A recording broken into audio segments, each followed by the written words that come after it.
fan of that. The problem is not too many big AP junglers left open, and even if you go for them, let's say you bring out something like a Diana, you don't exactly have the setup. You might have too much AP if the enemy team then wants to go opting into a tank support. So if you do want to opt out of this Lee Sin, I think maybe going something standard like the Udyr would be your best bet, which has surprisingly been just taken away as I say it, Penguin. So, you know, my gut tells me we're probably going to get Tien on his world skin Lee Sin.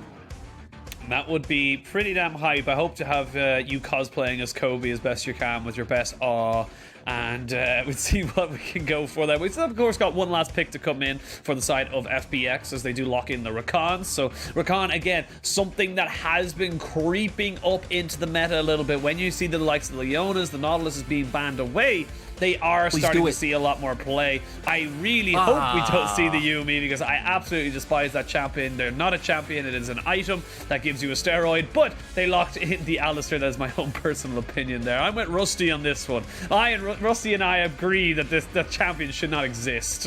Penguin, I hate that champion. I just want some spice. I want something different coming out from the side of TT, but Alistar makes sense. Sure, Rakan will get pressure against you early, but later on, if Rakan goes for an engage onto you, you can just kind of pulverize him and try and find that all in. Lastly, we're going to see Xiaopeng pull out the famous Nidalee pick. This is Xiaopeng's other go-to along with his Rek'Sai, so you do have a decent amount of poke coming out, but still, I feel like the comp may be slightly disjointed with how it wants to play out as a full 5v5 combo. And FPX just kind of teasing us for now. I think this Volibear actually going to be the likely pick, so going to come out. We aren't going to see the FPX Lee Sin skin in the jungle, at least. You have a very skirmishy, very brawly comp on the FPX side. This one, I think, thematically does go quite heavily together. You know they're going to be diving backline. They don't want to be rushing in. For the side of TT, sure, Alistar provides a bit of disengage, but definitely not enough to combat the amount of divers that FPX has. You have some side lane pressure coming out with Ryze Nocturne. You have some pick potential, a bit of dive.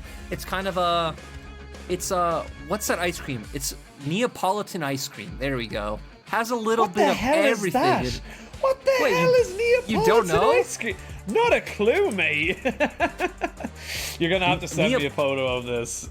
So Neapolitan ice cream is like an ice cream flavor that is a mix of like chocolate, strawberry, and vanilla. I actually think it comes from Italy, but yeah, has a bit of everything, doesn't over-index into any one area. I think it's shame on you. Neapolitan ice cream. I don't know about that one, but yeah, look, I'll take your word. I heard of Neapolitan pizza. Maybe it comes from the same kind of thing, but regardless, we'll have to wait and see how this one all works out. I can see you very quickly looking towards your side monitors, just kind of saying, how does he? Where is this image? You're gonna send this to him, so he's an idiot. But looking at these two compositions brought in, looking at kind of like everything that's kind of going for, what do you think is going to be the big starting points for these comps? Because I look at it from the side of FPX and I'm thinking level 6s, I'm thinking maybe a skirmish in mid lane if you can get the Volibear in there with the Lee Sin, but other than that, it's going to be pretty much around those level 6 power spikes for FPX. Oh, definitely. And right, you do have some early skirmishing potential with the Volibear. I think especially in your like topside 2v2s and 3v3s, you will come out extremely strong. Volibear just, you have so many easily to land combos, point and click CC, AoE damage as compared to the other jungle and soul lane combos on the side for TT. The one benefit for TT is they should be able to get some prio in mid lane early from the fact that they do have Ryze against Akali, and then maybe you can try and enable that into letting Xiaopeng get his advantage. We know he's going to clear faster than Tien, set himself up to be a bigger carry, but to me, when it comes to the mid game is where I look at TT's comp and I'm a bit skeptical in how it plays out. Sure, if it gets ahead, you can look for picks on side. Sure, you can look to invade the enemy jungle, try to combo some things with Langx engaging, patch going in, Xiaopeng and Sam D kiting back, some 1-3-1 setups, but the fact that if a 5v5 engage comes out, I think FPX should solidly win, bearing any like hands difference or misplays. That's what scares me about the drafts coming in. We'll see how it all pans out. As Doinb now knows that started off with DW, so knows he's going to be slowed down quite a bit. And again, when you pick a Ryze in this matchup, the Akali does do fine. Similar to top side. Top side for TT for the first few levels at least will have prio, will have push, and we'll see what Xiaopeng wants to do with that priority as he does get himself now onto his Krugs, who will have a little bit of a faster clear. Nidalee has got a tiniest bit faster, probably 20 seconds or so than the Volibear does, as they work up towards the top and bot sides respectfully. And I'm curious to see now exactly how Chris is able to make this one work. And I love when Rakan's in the meta. I really, really do. I think there's so many ways you can make this champion work so well for your team, and just engage, you know, being able to sustain as well as that. And just for lack of a better term, the quickness of which you can actually get, you know, team fights turned around is fantastic. And in LPL, we have quite a few good Rakan players. Yeah, and he's having to utilize the fact that they have prio to try to, I think, influence the mid lane matchup a little bit. But talking about the mid lane matchup, I do want to hit on that one because I really like that we're seeing a lot of Ryzes coming in and going with the W start and solo queue. Even in matchups where W start's probably better, you see E. And the thing about W is it brings more base damage level 1, and it pairs better with your mana flow ban, to where mana flow ban cooldown's about 15 seconds. I think Ryze W is around 13, so you can be comboing that to get those stacks very efficiently. And people might think, hey, but W might be more damage, but you can spam E. Sure, Ryze might go for an early tier, but you still don't want to be just utilizing your mana bar too early on, going and giving the window for the enemy to look for trades. So very nice start coming out for Ye in the lane, and we also see what we hit on of he is guaranteeing that early prio. So if TT want to opt into playing around toward Xiaopeng around their soul lanes, where they do have both of them pushing in, they can look to get some deep vision. They can look to try and take away some camps and start getting Xiaopeng, rolling. Something I did want to talk to you about a little bit as well. Obviously, might have to stop myself if Xiaopeng finds himself up in this top side. Nuguri on the Lee Sin might be in a little bit of trouble. Does not land the javelin, but does get the flash. Nuguri will have to be even safer now in this top side if he wants to try and survive. He may have to reset. They may look still for the dive. Very difficult though when Langx doesn't really have the health bar for it. So I think he was expecting Xiaopeng to throw it behind him because he initially started walking towards the javelin after it was thrown, right? And had to burn the flash because of that. So I think he was predicating it thrown behind, but we're going to have a 2v2. Nuguri doesn't have flash. No, he doesn't have flash, but underneath the tower! God damn. Even without his flash, even with all the pressure that TT can put down, they are still able to trade 1-for-1. And for FPX, that's fantastic because the 20 seconds or so I said for the Volibear, it pretty much goes away there, and he gets himself a kill. And I mean, Nuguri even able to get back TP in, still be able to catch his wave, so doesn't lose out on that front at all either, with the fact that they aren't able to push it out since TN's there. But it looked like Xiaopeng thought the damage would have had already come out to secure the Nuguri kill, so he just kind of started pathing backwards. Was, oh god, this hasn't gone down, has to walk back in, hit one more time, and take another turret shot, which allowed for TN to pick that one up. So flashes blown across the board as Lwx. Yeah, just takes a bit of a harassment. Is able to get some damage back out onto Patch, but that's because we saw an early back come out from Chris, but Nuguri might be dead again. Oh, Nuguri did not expect the cougar in the bush, and Xiaopeng picks up his second kill of the game, and this is what I like to call a bit of a camping start here up in this top side, and rightfully so. Nuguri has been still a fantastic player in this top side, was the only one out of the week 1 team of the week to get outside of JDG, and great start here for the side of TT, really putting, doubling down on this top side, making sure this Nocturne has a free lane to push. And that's the thing, right? Because we were hitting on the clear speed differential coming out between junglers, and it's like, hey, Xiaopeng says, I don't care about that. I'm not about that at all. We're going to find some lane advantages. Just sits up there and continuously punishes Nuguri. And I like what FPX are doing in response, because since Xiaopeng showed on top side, you definitely should look for these early invades around bottom side jungle. But TT did make the adaptation. Patch started hovering up as well, because Patch and SamD were able to find a recall before Lwx was. So FPX try to answer. They try to get some vision and some info into the bottom side jungle, but TT with a response as well.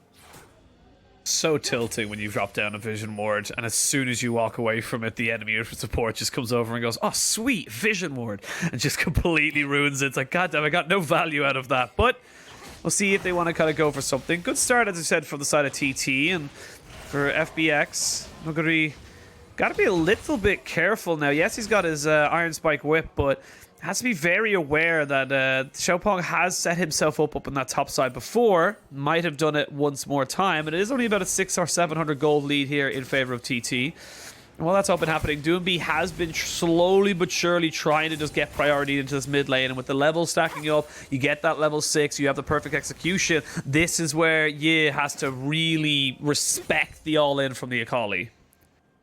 Still, I think mostly should be fine, unless we do see Tien make a play towards mid. But despite the fact of all the pressure coming out top, Nuguri's been able to stay ahead in farm, so Langx not able to find those opportunities to send stacked waves or waves into Nuguri's tower. And with the Iron Spike whipped, he will be able to keep finding plays. Doinb, though, might be getting ganked. The E still does hit even when Akali is shrouded, so damage does come out, but not able to set up anything just yet. Tien's in a lot of trouble. He's going to have to use the Stormbringer, but he's just getting bombarded there by blue balls of and that is just going to be a quick and easy kill using that top lane pressure alongside the paranoia. They secure themselves another kill, and this is starting to get a little scary now for FPX because the kills are starting to rack up against them. And that's the thing, right? When we came in talking about expectations, we said for FPX, it was trying to challenge at day one where, you know, you got the fastest win of the split. For TT, it's taking it game by game, and that is exactly what TT are doing here. I like the way they approach that of sending Xiaopeng towards the mid lane of, sure, you're looking for a kill, but you're also guaranteeing prio, because you don't necessarily need prio top to get numbers advantage in a topside skirmish, because Langx will always have the paranoia to be able to answer up on a play against Tien. It didn't matter that Nuguri was technically the one hovering towards the river over Langx. They were able to pick up those kills, and now they do have that 1k gold lead. Well, Nuguri is going to jump in now onto Langx. Will he get the execution? He will, and will flash away, but flashed in on top of him is Xiaopeng. And Xiaopeng is not letting Nuguri run away with this top side.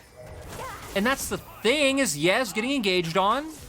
Nope, actually, Penguin, he's not getting engaged on. He almost got engaged on, but not today. He was engaged upon, but then Patch showed up, and then they could not go for that dive. And you've used the quickness off that, you used the perfect execution, a lot of kind of missed little steps there, a little overcommitment here from the side of FPX. They will be able to get themselves a dragon because of it, because they do see the Nidalee on the top side, but this is, again, very weird and scrappy start here for FPX. Great for TT, though.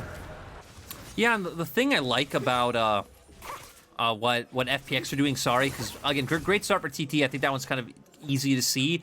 But for FPX, the silver lining is that Nuguri's still getting something every time you make a play top. He's still up in CS. He still has picked up 2 kills. The problem is they're covering over the minimap right now, but Xiaopeng's actually looking topside once again.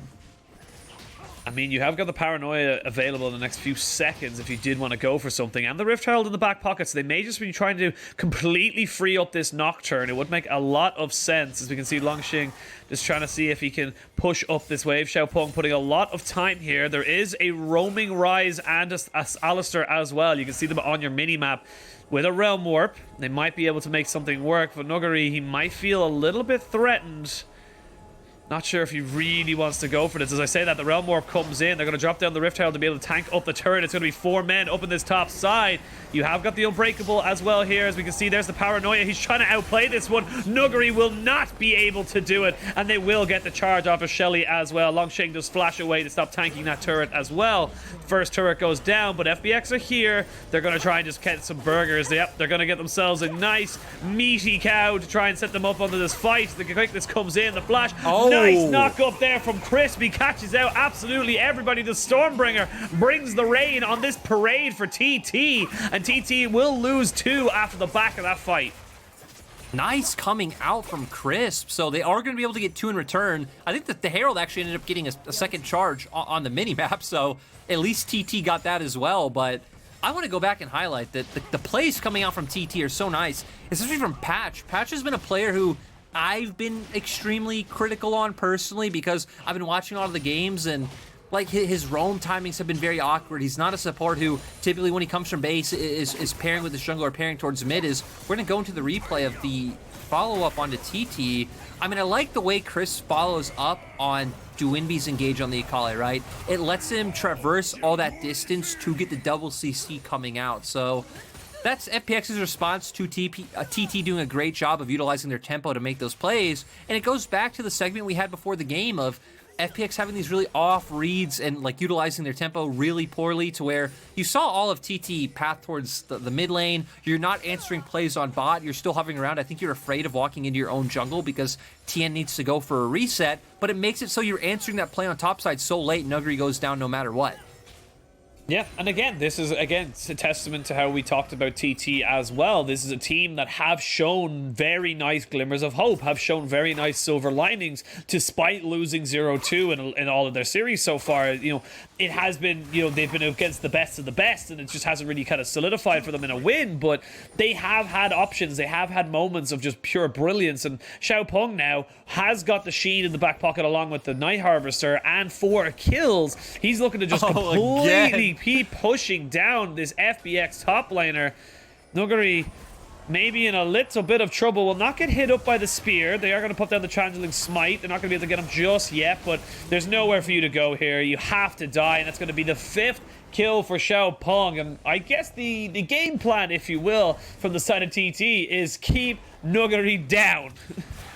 I mean, Kelsey Moser is, you know, rising up somewhere as Xiaopeng is completely taking over. TT gonna pick up their first win. Maybe I'm getting ahead of myself, but that point is Xiaopeng is a monster, and, you know, there are some people who enjoy TT, ironically or unironically. Yeah, I think there's a lot you can like about this team, similar to Rogue Warriors and Ice Coke. I think the big thing we can say about these teams is their junglers have got a lot of potential. Their junglers are doing a lot for their team, as now we see TT moving into this river, pushing down their vision, getting rid of as much of FPX's.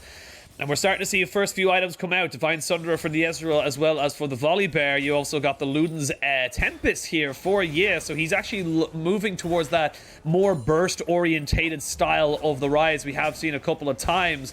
Do normally see it with the Conqueror to be able to kind of burn down these big health bars, but has gone with the Phase Rush as well. So curious to see how that one will go for him, as we can see now the source of gold here for the side of... or the source of power, I should say, for the side of TT is very much Xiaopeng and these spears. He's going to be the guy. If he can land 1 or 2 of these, along with a couple of Mystic Shocks from Sam D, these fights will go well for the side of TT. Yeah, it's kind of nice to see them find an avenue into having a win condition, right? To where if you can just snowball a player out of control by chain ganking like he was doing, it now comes in where for players like Nuguri, it's going to be very awkward for having to jump onto the back line. But Doinb might find a solo kill. He does find a solo kill, easy as you like. They were not expecting the Akali lane swap as Dragon was spawning. There is a TP for Doinb as well, so he's able to recall, get a bit of gold spent into his pocket, and also set himself up to try and be here for this Dragon fight. No paranoia available just yet, about 15 seconds away. Xiaopeng might just try and go for the steal. It's going to be very, very difficult unless he lands a spear to get that executed, and in the end, it is going to be FPX setting themselves up onto second Drake of the game. And I love that TT opt out of doing that, right? Like, no reason to throw away the small gold advantage that you have over trying to contest a Drake where you don't have your top laner. So they don't do that. FPX are up to Drakes. It is going to be a Mountain Rift, so they do have that availability of playing towards Soul. They are getting resources on the bottom side of the map right now, as we do see Nuguri just kind of waiting in the wings. And it looks like they want to bring some of the cheekiness that TT have been doing, right? We see that Langxing's walking down. Oh, Nuguri's here. Oh, no. Everybody's here. Nuguri and, of course, Crisp. And you, sir, have been baited and outsmarted. FPX looking to try and drag back this slight gold lead to be an equal footing. And I like that a lot from the side of FPX. They're saying, all right, you want to try and play this kind of game of pick and, you know, catch the mouse or whatever it is for them. We're going to play the exact same style as we see Rift Herald being dropped and get a charge into that mid lane. But while that's been happening, with 3 people bot and 2 people mid, it means that this tier 2 will fall in favor of TT, and that lane becomes that little bit longer.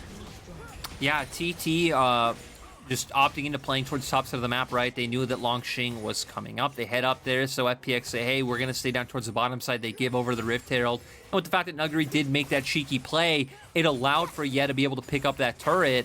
So once again, as our observers are showing, all eyes are on Doinb. 2-0-1 on the Akali. Already picked up the solo kill this game.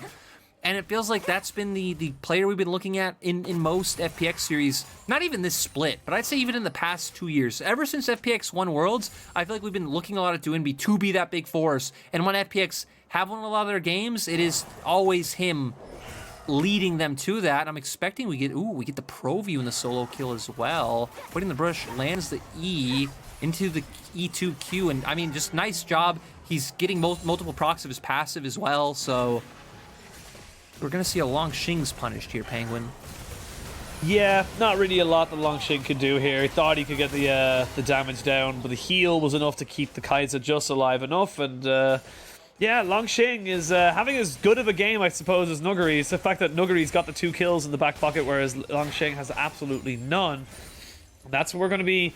It's not really his job to be able to kind of 100-0 backlines. That's pretty much we now know with the Lich Bane picked up so damn early by Xiaopeng. That's his job. So when Paranoia gets dropped, it's basically to try and burn as much as they possibly can on the side of FPX and then open up the backline for the likes of Samdi, Ye, or Xiaopeng to be able to make something happen. But with 2 minutes and 15 seconds until this dragon spawns, we won't really see any crazy shenanigans happening just yet. Doinb up in this top side does not have a TP, but the rest of FPX are here to try and just secure this tower. But by getting this, you will lose a lot of pressure towards the bot and even potentially towards the mid. So TT trying to answer back for what will be a 1 tower advantage in this play for FPX. I like what Nuguri's doing on the opposite side of the map, though, where he's picking up wolves, preventing Xiaopeng from being able to steal away that one. But TT using their tempo from rotating more members from bot because they still haven't picked up that turret right. Instead, are going to opt into taking the turret in mid. Now, someone on the side of TT is going to go have to answer Nuguri's push. So, not Nuguri, I'm sorry, Doinb's push. So, resets are going to have to come out. And I still remember when we first saw Doinb's Akali come out last split, where FPX drafted, I think everyone expected it to go into the hands of Nuguri, and Doinb pulled off an amazing performance. And he also did get that solo kill, solo dive in mid lane. Oh, yeah, pulls it off. But, yeah, point is, Doinb on Akali is a monster. And ever since they've changed your ult to now, not have mixed damage ratios and only have an AP ratio, feels really nice for those executes once you get some items. Yeah, it does feel like you have a lot more early game or early to mid game kind of control over how you want your damage to kind of go down. It's even when building relatively defensively, as we do see the Zhonya's finally picked up here for Doinb. He's on that 2-item spike. Still, good opportunities here for the side of TT to try and keep FPX down. They've done a good job so far, and in 35 seconds that dragon's going to be spawning. You will have Doinb's TP available, and you can see TT hovering around this side, keeping Nocturne towards the bot lane, but they might have snuck themselves in. FPX, no, they've been spotted. They have been... The mission has been compromised, as we do see now the TP coming in for Doinb. The quickness. Xiaopeng might be in a lot of trouble. The paranoia is really, really good just to try and stop this Akali from getting on top of the Nidalee, but it will not stop enough. We will see a trade of 2 for 1. The Akali was all that she wanted was that Nidalee. Doinb only wanted Xiaopeng, and with no jungler and your most fed member, FPX should be able to put themselves on the soul point. I mean, Langx was able to find LWX, but at the end of the day, Doinb is the force to be reckoned with on the side of FPX. He finds his way into the backline, and I mean, Xiaopeng just getting caught off guard initially, chunked down to like 20% HP, so never even able to be part of the fight, try to chuck out some spears and get a massive amount of damage down. And now FPX are suddenly on soul point. Out of nowhere, FPX from a, I wouldn't say disastrous early game, but definitely disastrous from the top side. And Xiaopeng being so far ahead. I love the target selection from Doinb. He knows exactly who he needs to go for, and he just keeps pushing to it. Right now, this was actually pretty good from Langx, realizing that the paranoia will stop Xiaopeng from being caught out completely, but just not respecting the fact that there's so many gap closes there for the Akali. And FPX also timed it nicely, where Doinb's TP just came up when that play was being made. I'm still not quite sure how Xiaopeng was hit into the members of FPX, because, right, and originally they did use their scrying orb to spot out that the members of FPX were right there. Curious little things, and again, little small moments like that do separate the top teams from the bottom teams. TT very much at the bottom right now, 0-3 in the standings, and maybe looking at 0-4 if they can't take any kind of, solace from this. They are equal on golds. Their 2,000 gold lead or so, or 1,000 gold lead is very much gone now, and they have to fight in 4 minutes time. They have to be there to be able to contest for this Mountain Soul, and that's exactly what FPX want. If you're running into FPX with the likes of a Volibear, a Rakan, like, these things can 100% abuse that fact and just punish you so effectively. I don't know. Right now we see TT trying to bait a fight in the mid lane. They might have found one, but I think TN should be fine. Oh, he should be fine. Oh, more than fine. Call an ambulance, but not for me. As FPX just try and turn this one around. That being said, the damage dealers here from TT are still very, very healthy. The Ryze with two. Where's that ambulance? I told you to call one. As FPX do end up losing 2, and that is going to be a nice turnaround play. It was kind of I thought, as they look and try and just get this one now, and TT looking to try and just get themselves back into some forward momentum. And TT are starting to build up another big member on their side, right? Yeah, 3-0 and 3 on the Ryze, getting massive. Now having the Seraphs on top of the Luden's Tempest. So a lot of power is going to come out from this roster. If you get close to them and you aren't able to decisively burst them out, right? If you give them time to layer that poke, to layer that damage, to kite you out with multiple members, FPX will just be taken down, and Pat's doing a nice job so far being the front line as well, too. Even when those engages do come out, they're able to turn around fights like we just saw. Yep, and again, this is exactly what we wanted to see from Patch. We specifically said we were very critical of him. He was very much not having a good time on the roster, or at least not having good games. And we wanted to see improvement. We wanted to see him kind of like move on forward from this. And here, he just starts off and engaged, and it does feel like it's kind of bad as the Ezreal just get completely bursted out. But great consistent damage here, and Patch just keeps chasing down.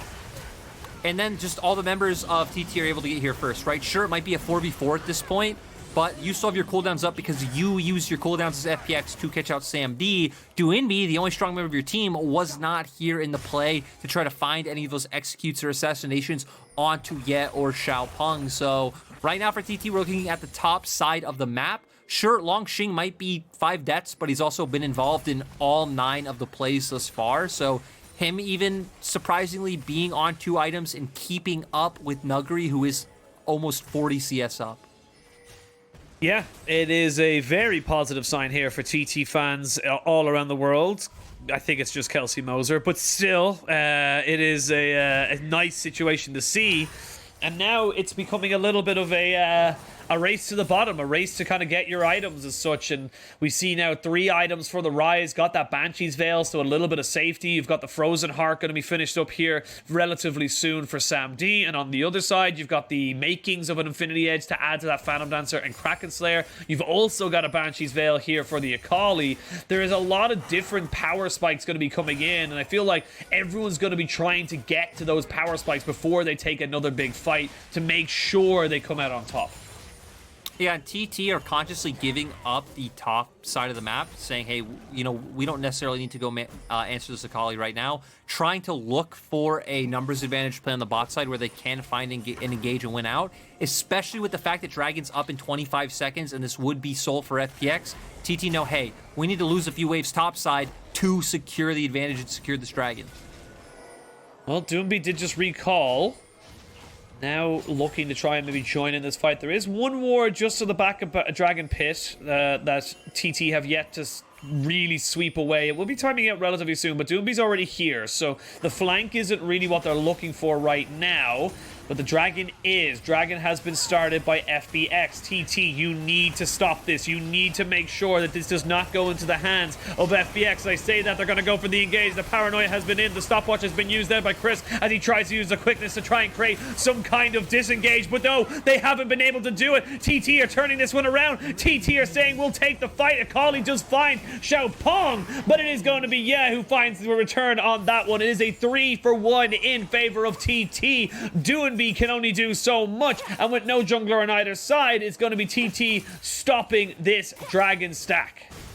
And that one was so unfortunate. As Crisp was going in, I think he got hit by one of Xiaopeng's spears because he was instantly like 10% HP. I think he popped his stopwatch, comes out of that one, and he's pretty much just taken out. So it was instantly a numbers advantage for the side of TT, and their members were able to kite it back. Sam D didn't feel any threat during that fight. Yeah, was doing a nice job of taking care of members like Nuguri and Tien, and FPX coming out from base are going to walk right into TT.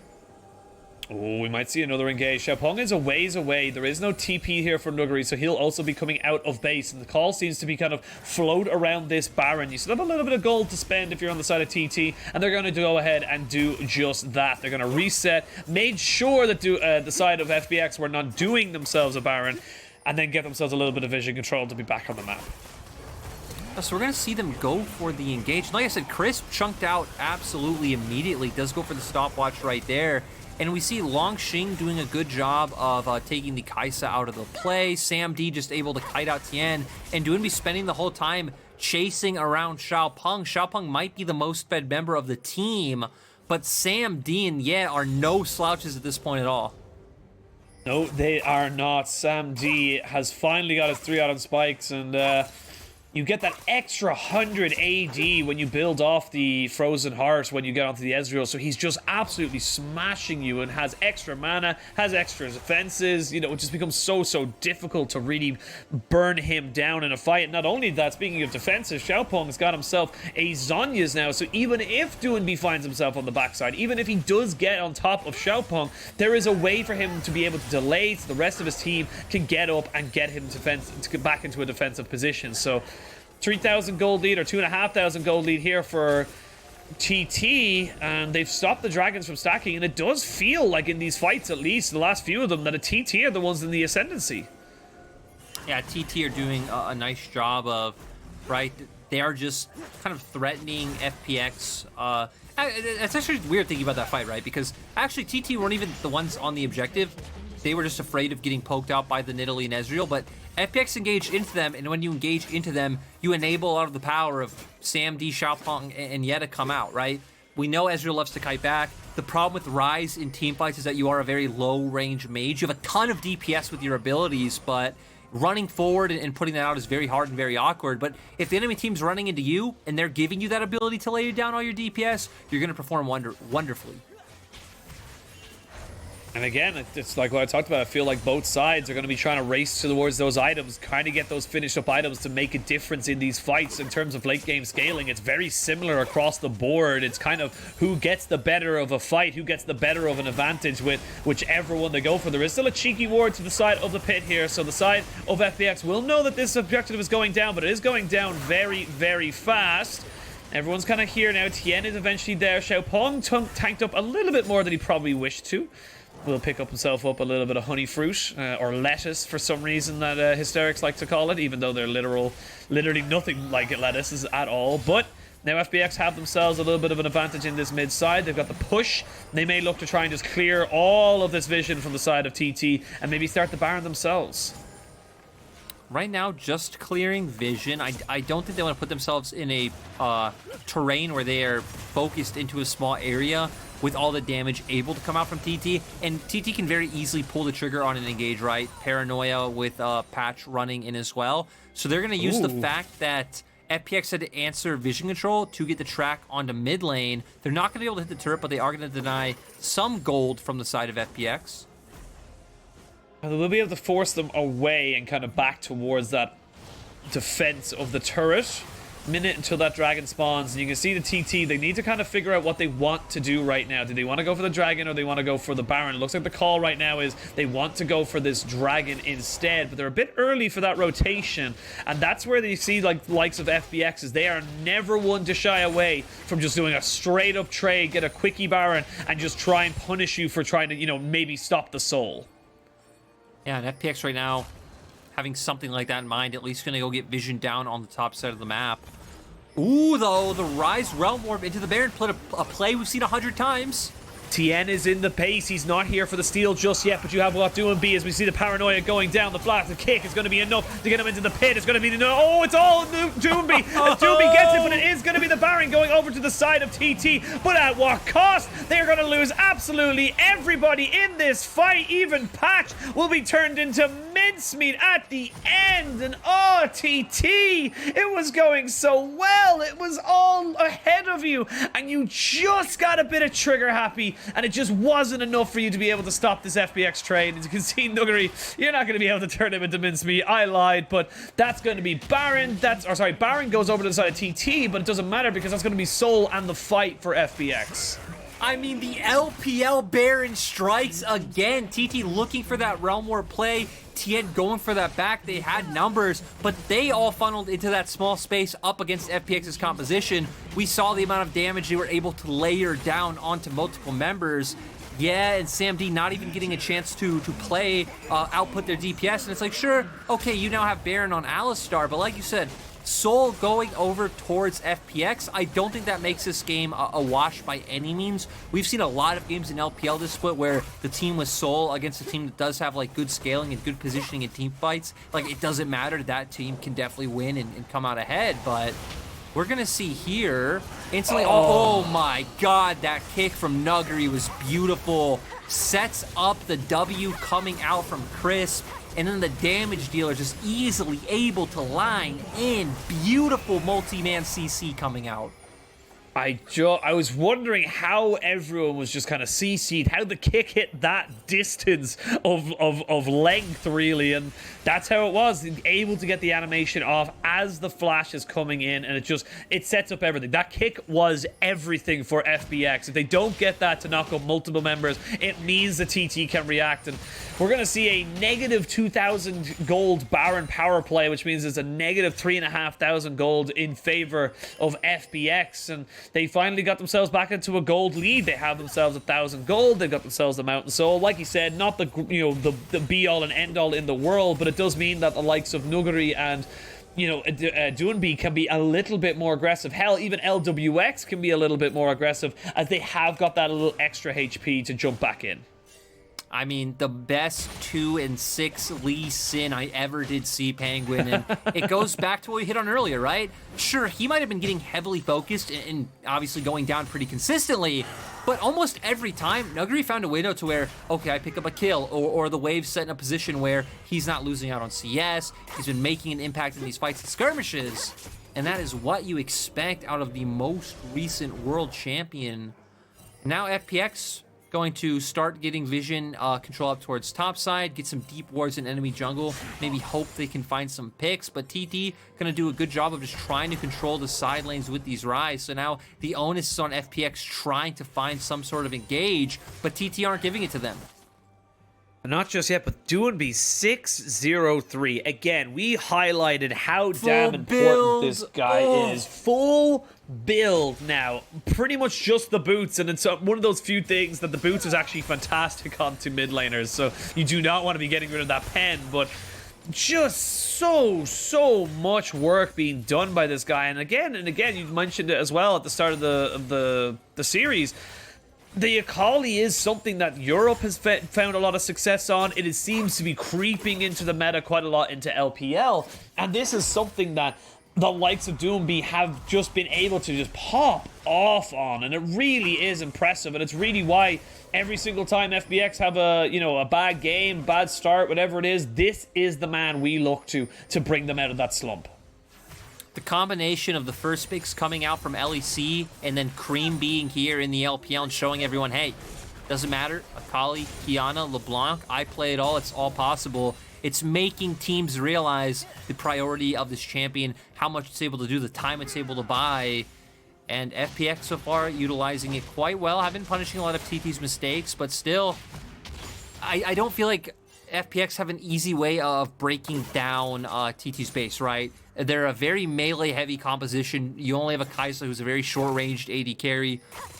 You have pretty decent wave clear coming out from TT side, especially with the Ryze at this point, who now has his death cap as well. You need to pull TT out of the base to find your pick to start that snowball to ending the game, to where TT feel fine just waiting this out, maybe punish an overextension or look for a side lane play as they're posturing for now, and then try to turn that into where you can pick off more members and look for a win. So my guess, maybe these next 2 minutes, we could even go without any kills going down, and it just coming to where TT have to leave their base, and TT and FPX are going to fight over Elder. Whoever comes out with that probably wins. And honestly, like, again, coming back to what we discussed at the top of the series, is that this is not where we expected to be in game one. This is not where we want, like, where anyone who's a fan of FPX wanted to be coming into game one. This was supposed to be a stomp. This is supposed to be FPX kind of shrugging off LNG's loss and saying, okay, look, you know, it happened, but we can just, you know, dismantle this TT team and come back into it. And now TT, they're competitive. They're getting to the point that Shirelda's grudge being finished up there by the Ezreal means that they have ways of coming back into us. You have 5 items onto your Nocturne, the 1/6 Nocturne, best Lee Sin, 2/6 Lee Sin, best 1/6 Nocturne I've ever seen, and this is kind of getting a little bit scary. So regardless of result for TT, I think you can be very proud of how you performed, but you're so close now. You do not want to be going in with a defeatist attitude. You want to take this win. Baron is live. They're going to try and use it as a go button, try and jump it onto the backside. They may have found a kill. They have found the Ryze. That is a huge amount of damage no longer available here, but TT still have the Ezreal. TT still have Xiaopeng. TT still have ways of getting this. This Kaisa is doing so much onto this backside. His pack just about stays alive, but I can't say the same for his top laner. Everyone jumping in, jumping out. This Ezreal is getting damage. This Ezreal is still doing damage. Sam D, we know he can pop off. He's trying to sustain. He's trying to get it. Oh, No! he misses. If that Q lands, he's able to take it, but not quite today. And now Nuguri trying to fight off this Xiaopeng Nidalee. You still have the Akali, you still have the Kaisa, and Xiaopeng now realizes he got the GA, but he has absolutely nowhere to go. He can't get over the wall, and TT tried their best, but they just didn't have enough in the tank. FPX will take Elder. They'll probably transition that immediately into a Baron, and we should see the start of the end for TT in game one. And that was so tragic for TT. The Ryze off to the side over the wall. FPX quickly realized, hey, this guy's dead. Let's all funnel onto him. They have the numbers advantages. We're going to see here. Yeah, going to the opposite side of the fight. Instantly, the engage comes out from FPX. TT almost pull it back. Sam D doing a ton of work. Langx finds his way onto the backline as well, and he's extremely tanky at this point. And the front line doing such a good job of just buying space. Nidalee spears coming off the back end. Constant mystic shots coming out. And Sam D was trying to make a hero moment out of this. He's going to E over the wall. We thought maybe he could do it, but he's going to miss one crucial mystic shot here. Oh. He probably still would have died, obviously, but I don't know how close to cooldown like his E would be at this point with the amount of ability Ace he has in his build to be able to try to find like more ways to deal DPS. But overall, your extremely fed and strong Ryze got picked up before he was able to do absolutely anything. TT paid for it, and now FPX having the 2 most valuable objectives in the game.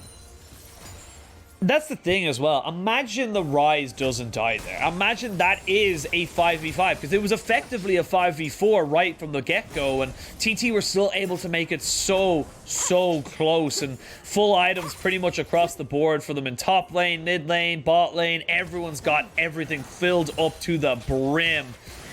This is where, you know, the side of TT, they just kind of have to weather the storm. They just got to try and make sure they don't lose too much, stem the bleeding just a little bit. The gold lead means effectively nothing at this stage. It is about 7,000, but it doesn't mean anything at all at this stage. And you've got your fully upgraded items pretty much for your AD carries. You're just waiting for that last half item there for Yi on this Ryze, which you'll pretty much be able to get before the next fight. And in 40 seconds, this Elder's gone, and we go back to a kind of a very even game state. So for FPX, they're going to look to try and force the issue right here, right now. Yeah, and Lwx being a little bit spicy with the engage. TT do have a ton of poke, but poking through these Baron minions is going to be quite hard. FPX are going to be the ones angling for an engage. They only have one more turret to get on the bottom side of the map. We expect the FPX members to start hovering there so Nuguri can find it. TT are probably going to be forced into an engage, or FPX will just take their base. Yeah, that's going to be the third inhibitor of turret falling. As we see now, the turret's being turned off in the Nexus, and that's going to be a quickness on top of who gets caught again. He's dead. There's enough of an Elder Drake for the next 2 or 3 seconds to be able to finish off these kills, and they will finish the game. It wasn't pretty. It wasn't easy, but FPX come out on top in this game and take a 1-0 series, and you can see it on their faces there. They are not happy with that performance. No, definitely not right. I mean, Doinb especially looking so frustrated. The whole team, I guess, looking just very upset with how that game went, as they should be. TT almost coming out with a win, finding a massive advantage early on, and even in the late game where it's like, sure, FPX started to find ways to come back in. Had it not been for like getting caught out, over the wall and just opening that opportunity for FPX, that could have been a fight that TT would win with, in hindsight, how we saw the rest of it play out without him. So for TT, this is obviously terrible, does not look good. I think it's still nice they're putting up they're putting up a fight. They're showing signs of life. They're showing, hey, there are pieces that can come together. Langx not really performing, but still having a big impact despite being so far down. That was really the story of both top laners. And then Xiaopeng, as always, the one pushing TT ahead. You have Sam D trying to do his best being that damage dealer later on. And then, for quite a while was doing such a good job, but in the end wasn't able to close it down. And for FPX, I mean, Doinb and Crisp, I think especially, are the big talking points for me. And then even Nuguri's kick, though, right? The kick that brought them back into the game, that got that multi-man knockup, it sets up for all the AoE. It was just beautiful. Yeah, it really was. But like I said, for FPX, you can see it there on the goal graph.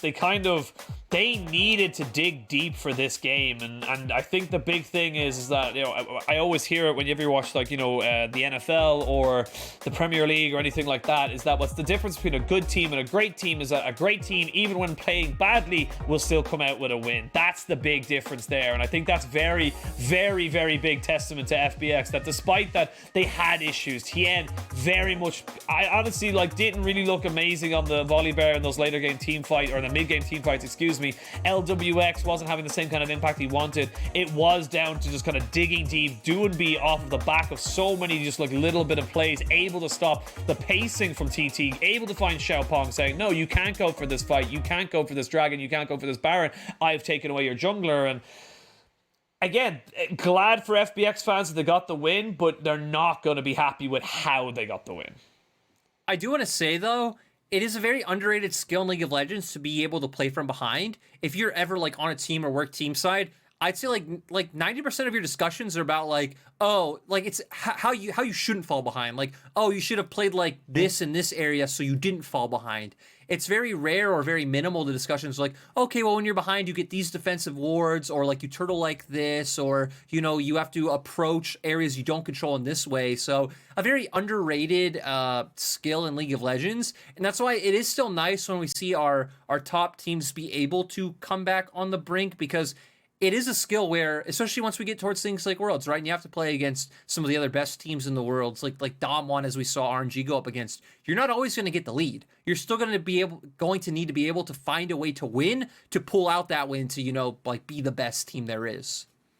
Yeah, and you don't know how you're going to be able to do that unless you practice it. And it's if anything from scrim cultures of in the West is to be believed, then very difficult to know if you can do that. But a win is a win, as it is, unfortunately, for